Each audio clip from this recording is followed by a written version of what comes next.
গামছা পরে মাংস টেস্ট করছে। ওয়াও, চারিদিকে শুধু ওয়াও। ওমা, তোমার তেল দিয়েছো না জল দিয়েছো ওগুলো? কেন? আমাদের মাংস এখনো হয়ে উঠতে পারেনি, তাই এখন আমরা দই খেয়ে পেট ভরাচ্ছি।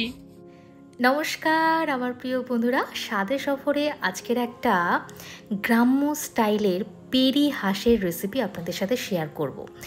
এইভাবে যদি আপনারা একবার হাঁসের মাংস খান না, আর কোনো পদ্ধতিতে রান্না করবেন না। আর আজকে রান্না করতে গিয়ে রান্নির যা অবস্থা হয়েছে, আর রান্নির পিছনে আমরা যা লেগেছি, আপনাদের হাসতে হাসতে পেটে খিল ধরে যাবে। তো কিছুটা মনের আনন্দ নেওয়ার জন্য এবং একটা দুর্দান্ত রেসিপি শেখার জন্য সঙ্গে থাকুন।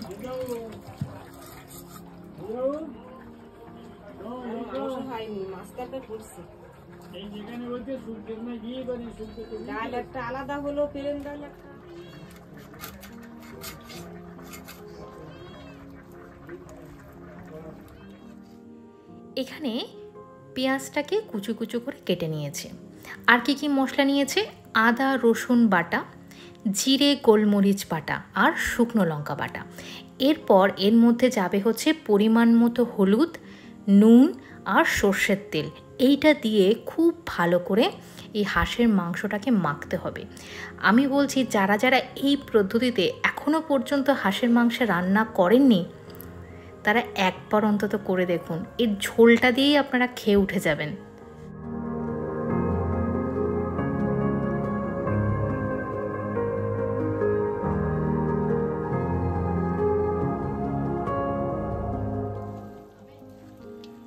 আর যদি পারেন তো এইভাবে মাখার পরে মিনিমাম 1 ঘন্টা রেখে দেবেন, যাতে সমস্ত মশলার ফ্লেভারটা হাঁসের মাংসের মধ্যে ঢুকে যেতে পারে, যতটা ঢোকা সম্ভব আর কি। তারপর রান্নাটা করবেন, দেখবেন কত সুন্দর খেতে লাগছে। আর আলুগুলোকে এইভাবে ভেজে নেবেন, বা নাও ভাজতে পারেন, তবে আমি বলবো ভেজে নেবেন, তাহলে কিন্তু বেশি খেতে ভালো লাগে। আর এখানে আমি একটা ভুল করেছি, মানে বুঝতে ভুল করেছি। মামি আমাকে বলেছে আলু কাটতে, আর আমি কী করেছি, খোসা শুদ্ধ আলু কেটে দিয়েছি। তো এবার কড়াইতে তেল দিয়ে তার মধ্যে এই ম্যারিনেট করে রাখা মাংসটা মামি ডাইরেক্ট দিয়ে দিল। আপনারা চাইলে এখানে একটা ফোড়নও ব্যবহার করতে পারেন, তেজপাতা, জিরে ফোড়ন, তারপরে রসুন ফোড়ন, ঠিক আছে, শুকনো লঙ্কা ফোড়ন, এটা আমি বলে দিলাম আপনাদেরকে। তো এইবার হচ্ছে কষিয়ে কষিয়ে এটাকে রান্না করা, তারপর পরিমাণ মতো জল দেওয়া।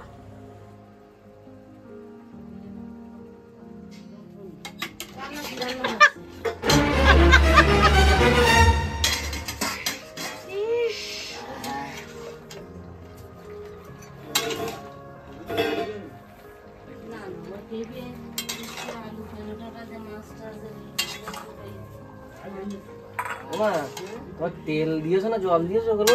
কেন? হাফ করে তেল। কই তেল? এই না, মাংস থেকে জল বেরোচ্ছে। ঢাকাতে ঢাক ঢাক ঢাক, আমার ঢাক ঢাকিস নি। জল বেরোচ্ছে সেটা বলো তুমি। একটু ঢেকে দে, এক জায়গায় ঢেকে দে। মুখে যে এত কথা বলো, চাপ হয়। আমার আরো রোগা হতে। এটা দেখে ভাববেন না আলাদা কোনো মশলা দিয়েছে, ওই জিরে গোলমরিচ বাটা তখন একটু দিয়েছিল, এখন আবার নতুন করে মনে হয়েছে একটু কম পড়বে, তাই আবারও বেটে দিয়ে দিয়েছে।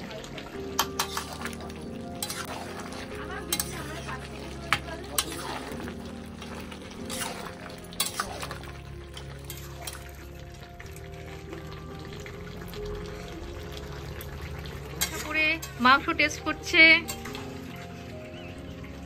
ওয়াও, চারিদিকে শুধু wow. Taste like a wow. नमक थोड़ा कम है, तीखा नमक थोड़ा कम है, तीखा भी थोड़ा कम है, तो तीखा दे दो, नमक भी दे दो। मसाला कोटा दे, मसाला कोटा ওই যে ওরা তো ये वाला ठीक है। আমাদের হাঁসের মাংস টেস্ট করার পর জানা গেছে ঝাল কম আছে। তাই আবার কম আছে না, লঙ্কা কম আছে। লঙ্কা কম, ঝাল বলা যাবে না, লঙ্কা বলতে হবে। ঝাল কম হয়েছে তাই লঙ্কা বাটা হচ্ছে, তাই লঙ্কা বাটা হচ্ছে, আর গোলমরিচ আছে।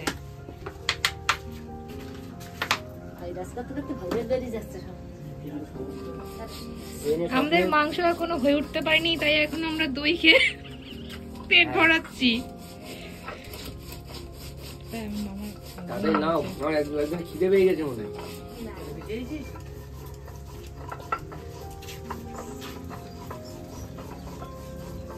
রান্নির আজকে ডবল করে খাটনি হচ্ছে।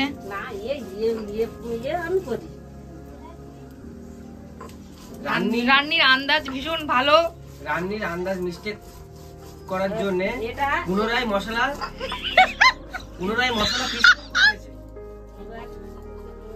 মশলা করছে কতটা লঙ্কা দিচ্ছ, লঙ্কাটা যে জড়া হয়ে যাবে দুবার আগের থেকে। এবার মামি মাংসটা প্রেসার কুকারে দিচ্ছে। অনেকক্ষণ মাংসটাকে কিন্তু কষানো হয়েছে, তারপর পরিমাণ মতো মানে যতটা ঝোল রাখবে ততটা জল ব্যবহার করা হয়েছে। এরপর এটাকে গ্যাসে দিয়ে দিচ্ছে সিটি মারার জন্য। তো ততগুলো সিটি দেবে যতক্ষণ না মাংসটা খুব ভালো মতো সেদ্ধ হচ্ছে। আর বুঝতেই পারছেন আমরা অ্যাকচুয়ালি গ্রামের দিকে কিন্তু কেউ প্রেসার কুকার ইউজ করে না, কিন্তু লোকজন নিমন্ত্রণ করা হয়েছে মোটামুটি। এইবার কিন্তু সবার তো পেটে ডন দিচ্ছে, তাদেরকে তো তাড়াতাড়ি করে খেতে দিতে হবে, ওই জন্যই প্রেসার কুকারে দিয়েছে। এইবার প্রেসার কুকার থেকে যখন নামাবে তখন গরম মশলাটা দিয়ে দিয়েছিল। তো এখানে খাওয়া দাওয়া শুরু হয়ে গেছে, আর আমি খাটে বসে ভিডিওটা করছি। আর বিশ্বাস করুন পেটে আমারও কিন্তু ছুঁচো দৌড়াচ্ছিল, কিন্তু কি করব, সবাই খেয়ে উঠুক তারপরই খেতে বসবো।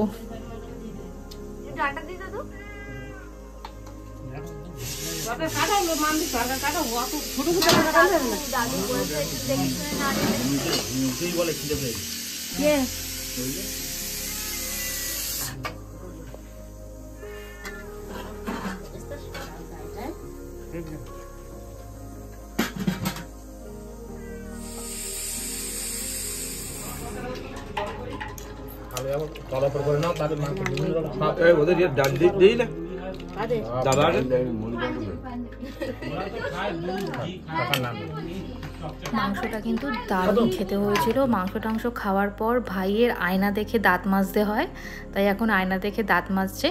আশা করছি আজকের ভিডিওটা দেখে আপনাদের খুব ভালো লেগেছে। ভালো লাগলে প্লিজ চ্যানেলটাকে সাবস্ক্রাইব করে পাশে থাকবেন। লাইক শেয়ার কমেন্ট করতে ভুলবেন না।